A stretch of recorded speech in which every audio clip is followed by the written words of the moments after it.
Bismillahirrahmanirrahim. Assalamualaikum warahmatullahi wabarakatuh. Alhamdulillahirabbil alamin wassalatu wassalamu ala asyrofil anbiya'i wal mursalin sayyidina Muhammadin wa ala alihi wa sahbihi ajmain, amma ba'd. Ikhwati wa akhwati yang dimuliakan Allah, dalam serial ulama Damaskus kali ini kita akan menengok salah seorang ulama Damaskus lainnya yang cukup dikenal di dunia Islam, yaitu Al-Hafiz, Al-Mufassir, Al-Mu'arrikh, Al-Imam Ibn Katsir rahimahullahu ta'ala. Nama lengkap beliau adalah Imaduddin Abul Fida Ismail bin Umar bin Katsir Al-Busrawi Ad-Dimashqi Asy-Syafi'i, atau lebih dikenal dengan sebutan Ibn Katsir. Lahir pada tahun 700 Hijriah, ada juga yang meriwayatkan 701 Hijriah, di sebuah desa yang menjadi bagian dari kota Busra, Provinsi Dar'a di Suriah.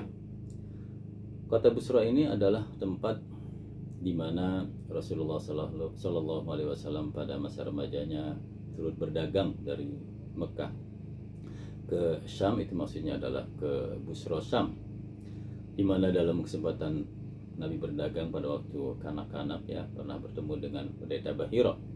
Di sini sangat beruntung pendeta Bahira bisa bertemu dengan Nabi walaupun masih kecil, karena kalau sekiranya pendeta Bahira ini tidak bertemu dengan Nabi, beliau tidak akan tercatat dalam sejarah dan tidak akan pernah disebut di dalam sejarah.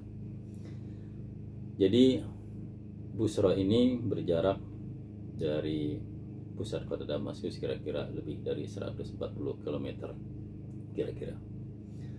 Pada usia 4 tahun, ayah Ibn Katsir ini meninggal dunia sehingga beliau diasuh oleh ibunya, oleh pamannya. Dan pada tahun 706 Hijriah beliau pindah dari Busra dan menetap tinggal di Damaskus. Ibn Katsir tumbuh ya dan berkembang di Damaskus. Pada umur 10 tahun beliau telah hafal Al-Quran dan telah banyak hafal hadis-hadis Rasulullah Sallallahu Alaihi Wasallam, dan beliau mahir dalam ilmu-ilmu yang terkait dengan bahasa Arab, karena Al-Quran dan hadis dan ilmu bahasa Arab ini adalah modal untuk mempelajari ilmu-ilmu syariat lainnya. Beliau di Damaskus dididik oleh para ulama terkenal di Damaskus.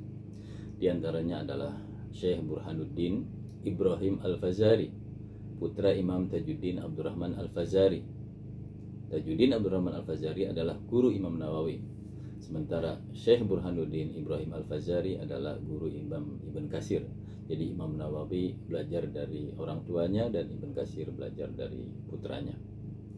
Juga guru dekat Ibn Katsir adalah Al-Hafiz Jamaluddin Yusuf Al-Mizzi, penulis kitab Tahdhibul Kamal fi Asma'ir Rijal, kitab kitab tarikh para perawi hadis, dan kitab Tuhfatul Asyraf bi Ma'rifatil Atraf, ini kitab kumpulan hadis. Syekh Mizzi ini yang sangat kagum dengan muridnya Ibn Katsir, akhirnya menikahkan dengan putrinya Zainab, menikahkan Ibn Katsir muridnya dengan putrinya Zainab. Jadi karena kagum dengan muridnya yang sangat sangat pinter ini, sangat rajin ini, akhirnya dinikahkan dengan putrinya. Ngomong-ngomong banyak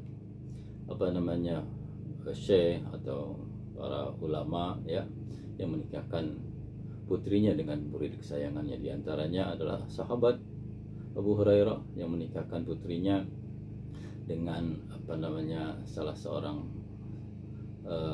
muridnya yang terkenal, yaitu Sa'id bin Musayyib, Imam Tabi'in, yang merupakan salah seorang fuqaha di Madinah.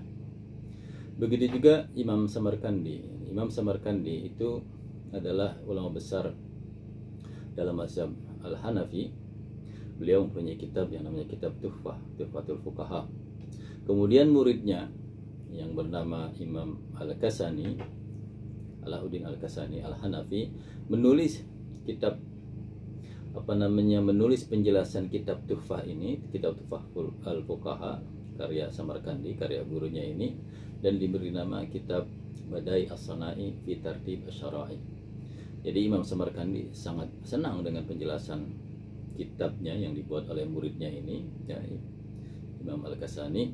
Akhirnya Imam Samarkandi menikahkan putrinya yang bernama Fatimah kepada muridnya Imam Al-Ghazali, dan kitab Badai Sanai ini adalah sebagai maharnya. Kembali kepada guru Imam Imam Ibn Katsir yang terkenal, yaitu Ibn Taimiyah. Saya kira tidak ada yang tidak kenal dengan Ibn Taimiyah, Ahmad bin Abdul Halim bin Taimiyah Al-Hambali. Walaupun beliau ini adalah mazhabnya Hambali, tetapi Imam Ibn Katsir tidak fanatis mazhab. Beliau tetap belajar dan sangat banyak dipengaruhi oleh Imam Ibn Taimiyah ini. Kemudian yang menjadi guru terkenal pada zamannya yaitu Ibn Qadi Asy-Syuhbah Al-Asadi Ad-Dimashqi, ya, penulis kitab Tabaqat Syafi'iyah. Kemudian gurunya juga yang lain yang terkenal adalah Imam Syamsuddin Ad-Dahabi, penulis kitab Tarikh Islam dan juga penulis kitab Syiar A'lam Nubala yang terkenal, di mana guru kita Syekh Naim Ar-Raqsisi turut dalam mentahqiq kitab tersebut dalam salah satu cetakannya. Sementara murid-muridnya juga banyak sekali, diantaranya yang terkenal adalah putranya sendiri yaitu Muhammad bin Ismail bin Katsir, ya.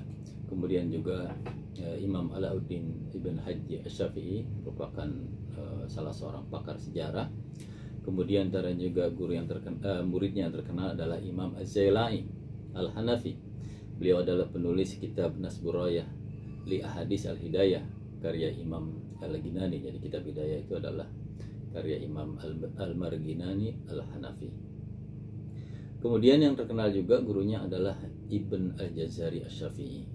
Saya kira di kalangan pemerhati Quran tidak asing dengan nama ini. Beliau adalah Syekh Qurra, ahli qiraat. Banyak sekali karyanya, diantaranya adalah karyanya yang merupakan manzumah, yakni ilmu Al-Quran, ilmu tajwid, ilmu makharij, ya, dan lain sebagainya, yang dikenal dengan matan al-muqaddimah. Matan al-muqaddimah fi ma'ala qari'il Quran an ya'lamah, yang dikenal dengan muqaddimah Al-Jazariyah. Imam Ibn Katsir juga pernah mengajar di Darul Hadis Al-Ashrafiyah, juga pernah belajar di Madrasah Najibiyah, juga Madrasah Salihiyah, Madrasah Tinkiziyah, Madrasah Nuriyah juga. Semuanya ini, yani madrasah-madrasah ini tidak jauh lokasinya dari Masjid Al-Umawi Damaskus. Sementara karya-karya Imam Ibn Katsir itu banyak sekali. Di antaranya karyanya yang fenomenal, yang terkenal di dunia Islam adalah Tafsir Al-Quran Al-Azim, atau yang dikenal dengan sebutan Tafsir Ibn Katsir.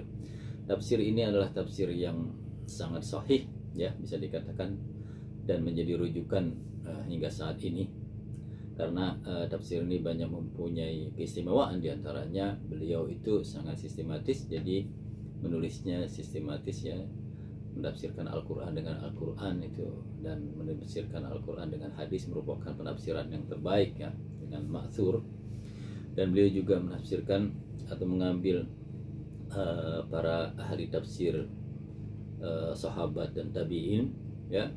Beliau juga meletakkan kaidah-kaidah bahasa Arab, karena beliau juga pakarnya bahasa Arab, juga menjelaskan beberapa biografi ulama yang disebut. Tidak ketinggalan juga hukum fikihnya dijabarkan dengan begitu baiknya. Saking baiknya tafsir ini dan sangat bagus, tafsir ini banyak diringkas, ya, untuk yang zaman saat ini. Banyak ulama yang telah meringkas tafsir Ibn Katsir, diantaranya adalah Mukhtasar Tafsir Ibn Katsir karya Muhammad Ali As-Sabuni, juga kitab Umdatul Tafsir Al-Hafiz Ibn Katsir, ya, oleh Syekh Ahmad Muhammad Syakir, juga kitab Al-Qabas Al-Munir Mukhtasar Tafsir Ibn Katsir karya Syekh Muhammad Sulaiman Al-Ashqar, dan lain-lainnya. Banyaknya ulama yang memberikan yang meringkas tafsir ini untuk dapat dipelajari dengan lebih mudah. Selain tafsir Al-Quran Al-Azim, beliau juga menulis kitab-kitab lain yang sangat berkualitas dan menjadi rujukan bagi generasi sesudahnya. Di antaranya adalah kitab Al-Bidayah wa Nihayah yang berisi kisah para nabi dan umat-umat terdahulu hingga abad 8 Hijriah. Beliau kan hidup di abad 8 Hijriah, lahir 700, ya, awal abad ke-8 Hijriah. Juga beliau menulis kitab, karena beliau juga adalah Al-Hafiz, yakni Al-Muhaddis, ahli hadis, kitab Al-Ba'is Al-Hasis Ikhtisar Ulumul Hadis. Juga kitab Jami' As-Sunan wal Masanid, kitab Qasasul Anbiya, ya, kisah cerita para nabi. Dan beliau juga menulis kitab At-Tabaqat Asy-Syafi'iyah dan kitab-kitab yang lainnya. Selanjutnya Imam Ibn Katsir meninggal dunia pada bulan Syaban pada tahun 774 Hijriah. Jadi beliau berumur 74 atau 75 tahun, ya, hidup di abad ke-8. Kalau Imam Nawawi hidup di abad ke-7, jadi beliau tidak sempat jumpa. Dan beliau dimakamkan di makam dekat dengan makam gurunya, yaitu Syekh Islam Ibn Taimiyah di kuburan Sufiyah. Demikian secara singkat biografi Imam Ibn Katsir, mudah-mudahan ada manfaatnya.